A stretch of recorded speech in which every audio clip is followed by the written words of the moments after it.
சுற்றி சூழல் விழிப்புணர்வு செய்திகள்.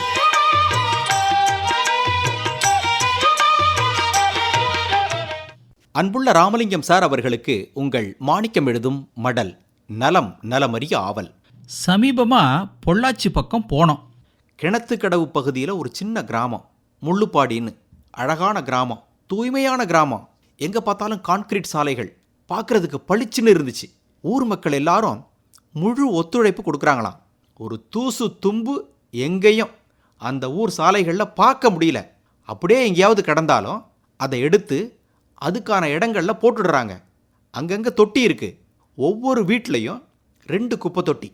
ஒன்று மக்கும் குப்பை, இன்னொன்று மக்காத குப்பையை கொட்டுறதுக்கான். இவற்றை முறையாக அந்த கிராம மக்கள் பயன்படுத்துகிறாங்களாம். இதையெல்லாம் அந்த ஊர் ஓய்வு பெற்ற தலைமை ஆசிரியர் அங்குசாமி ஐயா நம்மளை அழைச்சிட்டு போய் சுற்றி காண்பிச்சார்.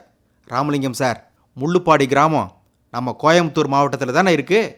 அந்த கிராம மக்கள் இந்த வேலைகளை செய்யும்போது நம்மளால் செய்ய முடியாதா என்ன? அதோட அந்த கிராமத்தில் ஒரு நூலகம் இருக்குது. 1000 புத்தகங்களை தமிழக அரசு வழங்கியிருக்கு. இன்னும் நிறைய புத்தகங்கள் ஒரு சில நல்லுள்ளம் படைத்தவர்கள் கொடுத்துருக்குறாங்க. முள்ளுப்பாடி பள்ளி மாணவர்கள் தினமும் மதிய உணவு இடைவேளை, அப்புறம் மாலை 5 மணியிலிருந்து 7 மணி வரை இந்த நூலகத்தை நல்லபடியாக பயன்படுத்துகிறாங்களாம். அதுக்கு ஆசிரியர் அங்குசாமி ஐயா ஒரு வழிகாட்டியாக இருக்கிறார். இவருடைய ஆலோசனையின் பேரில் தான் தூய்மை கிராமமாக அந்த கிராமம் மாறியிருக்கு. கிராம மக்களின் ஒத்துழைப்பு, முன்னாடி இருந்த பஞ்சாயத்து தலைவர், வார்டு உறுப்பினர்கள்லாம் உதவிகரமாக இருந்திருக்கிறாங்க, இப்போவும் இருக்கிறாங்க.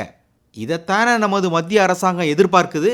ஸ்வச் பாரத், தூய்மை இந்தியா என்ற திட்டத்தை அறிமுகப்படுத்தி எங்கும் சுத்தம் சுகாதாரம் பேணப்படணும்னு வலியுறுத்திக்கிட்டு இருக்கு. அதோட எல்லாரும் மல ஜலம் கழிப்பது கழிப்பறையில் தான்னு ஓர் உத்தரவாதம் வேணுங்கிறதையும் எதிர்பார்த்து அதற்கு தேவையான வசதிகளை செய்து கொள்ள மானிய உதவிகளை செய்யுது அரசாங்கம். வீட்டுக்கு ஒரு கழிப்பறை கட்டிக்கலாம். சுகாதார வளாகங்கள் கிராமங்களில் கட்டி கொடுப்பதுன்னு நிறைய திட்டங்கள் இருக்குது. மக்கள் ஒத்துழைப்பு கொடுக்கணும். முள்ளுப்பாடி கிராம மக்கள் போல இப்போவும் நிறைய இடங்களில் பார்க்குறோம், பலரும் திறந்த வெளியில் மல ஜலம் கழிக்கிறாங்க. எவ்வளவு பெரிய தூய்மை கேடு.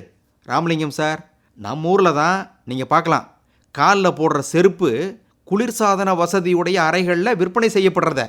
ஆனால் நாம் அன்றாடம் சாப்பிட்ற காய்கறிகள் தெரு வீதிகளில் கொட்டி கிடக்கிறத. வேணும், கொஞ்சம் மனமாற்றம் வேணும்.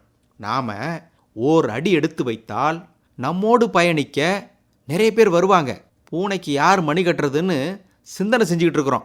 முள்ளுப்பாடியில் அங்குசாமி ஐயா மாதிரி ஊருக்கு ஒருத்தர் வரணும். பணி ஓய்வுக்கு பிறகு நம்ம வேலையெல்லாம் முடிஞ்சிடுச்சு அப்படின்னு உட்காந்துடக்கூடாது. அதுக்கு பிறகும் நம்மாலானதை இந்த பூ உலகுக்கு செய்யணும். இப்படிக்கு மடல் மாணிக்கம்.